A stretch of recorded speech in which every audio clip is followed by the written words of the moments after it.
¿Puedes imaginarte a Jesús enojado, aventando cosas?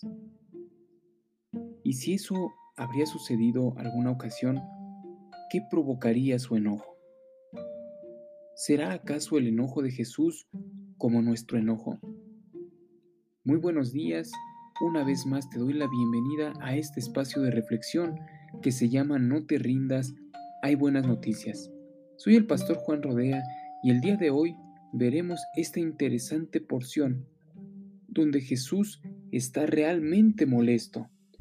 Estaremos estudiando Lucas capítulo 19, versículo 45 al versículo 48, así que abre tu Biblia y acompáñame allá.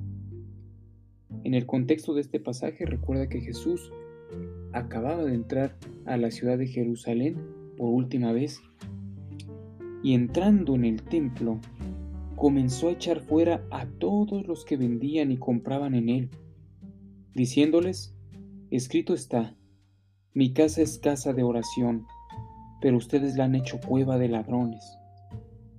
Y enseñaba cada día en el templo, pero los principales sacerdotes, los escribas y los principales del pueblo procuraban matarlo, y no hallaban nada que pudieran hacerle, porque todo el pueblo estaba con mucha atención escuchándole.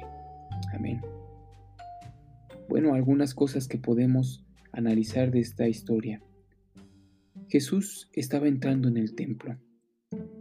Todo este enojo que tiene Jesús es cuando entra en el templo y observa lo que se estaba haciendo en el templo. Había una parte del templo donde podían accesar en aquel tiempo, en el templo de Jerusalén, podían accesar personas que no eran judías y judíos también.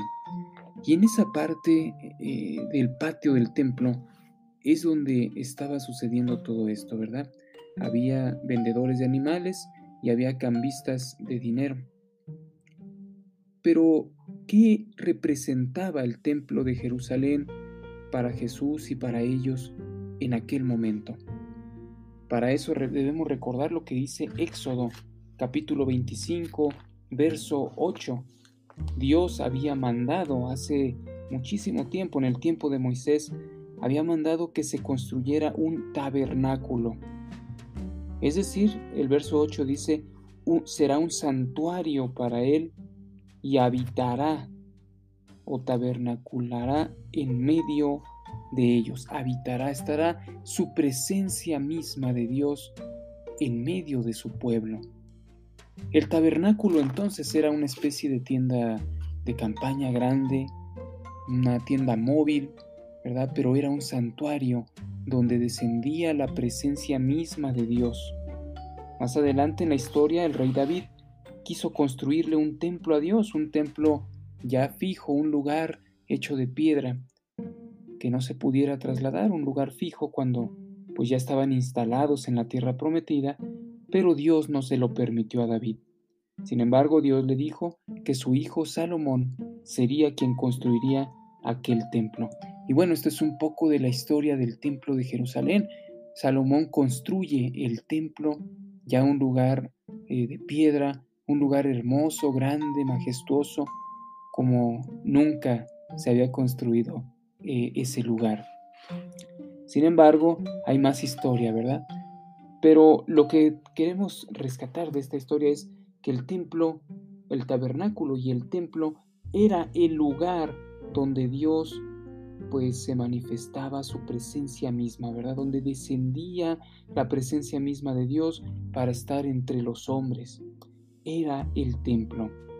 ¿Qué ocurría ahora con los vendedores de animales y cambistas? ¿Por qué le molestó tanto a Jesús? Bueno, ciertamente había vendedores de animales, ¿verdad? ¿Y por qué estaban vendiendo animales? Bueno, recuerda que en el libro de Levítico, ahí en tu Biblia, hay una serie de ritos que debían seguirse para cubrir temporalmente el pecado del ser humano. Había leyes que hablaban de estos ritos ceremoniales, estos ritos, que tenían que contener dentro del rito algún animal, algunas palomas, algunos ovejas, corderos. Entonces, bueno, en ese lugar se realizaban en el templo los sacrificios a Dios, los sacrificios animales a Dios. Por eso es que la gente pues llegaba de diversos lugares, no todos vivían cerca del templo, había gente que venía de otros lugares muy lejanos y bueno, pues a veces ellos traían sus animales, ¿verdad? Para sacrificarlos, pero había gente que revisaba que el animal cumpliera con pues las características que Dios había dado. Debía ser un animal sin mancha, perfecto, ¿verdad? Sin algún problema de deformidad, etcétera. Entonces ellos revisaban y pues muchas veces esto se prestaba para la corrupción, porque muchas veces el animal podría pasar por bueno, pero ellos para hacer negocio, pues motivaban a la gente a que comprara otro animal ahí en el templo. Esos animales que vendían en el templo se supone eran ya revisados y estaban aceptados. Imagínate para cuánta corrupción se podía prestar esto, ¿verdad? También los cambistas, ¿verdad? Los cambistas de monedas, de dinero. Gente llegaba de otros lugares con otra moneda, con otro tipo de dinero, y ellos lo cambiaban por la moneda del templo. El problema era que pues hacían también tranza, ¿verdad? Muchas veces eran ladrones porque en lugar de cambiarlo justamente por su equivalente, ellos pues ganaban más y daban menos a la persona que cambiaba su dinero. Por eso es que Jesús, al ver toda esta corrupción, se molesta grandemente porque el propósito del templo, lo dice Jesús en Lucas capítulo 19, verso 47, perdón, 46, el propósito del templo es que sea una casa de oración. Al estar la presencia misma de Dios en ese lugar, pues era una casa de oración, un lugar de un encuentro con Dios, pero se había desvirtuado ese propósito. Isaías escribe sobre esto ahí en el capítulo 56, verso 7, casa de oración, que se había convertido en una cueva de ladrones. Imagínense la indignación que siente Jesús al ver esto. Jesús, queridos amigos, entonces es celoso de su casa.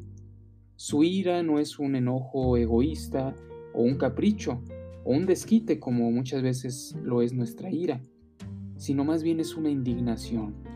Él no se enoja como tú o como yo.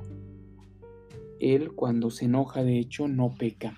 Podemos ver en Juan capítulo número 2, verso 13 al 22, mucho más detalles sobre esta historia. Yo te animo que lo estudies porque Jesús da el detalle ahí, ¿verdad? De que Juan da el detalle de que Jesús hace un azote de cuerdas y echa fuera a todos, a las ovejas, los bueyes, esparció las monedas, las aventó, volcó las mesas, se enojó bastante, pero dijo a los que vendían palomas, quiten esto de aquí. Es decir, no avienta las palomas, no lastima realmente a nadie el Señor Jesús en ese enojo.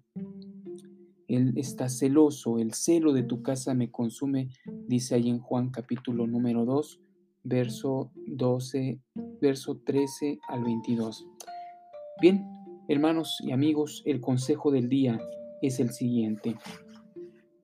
La Biblia enseña que todo aquel que ha creído en Jesús como su Señor y Salvador es templo del Espíritu Santo, ¿cierto? Ya no es el templo de Jerusalén o cualquier construcción donde desciende la presencia de Dios, sino somos nosotros, su iglesia. Primera de Corintios 6:19 dice esto, somos templo del Espíritu Santo. Ahora, el consejo es este, ¿cómo se pondrá Jesús si su templo se corrompe? Por eso honremos el templo de Dios, que es nuestro cuerpo, cuidemos de él, honremos a Dios, démosles toda la gloria al poderoso Dios, que es el que habita dentro de quien ha creído en él como su Salvador y Señor. Y donde habita el Espíritu Santo, no puede habitar ninguna otra cosa mala. Así que honremos a Dios.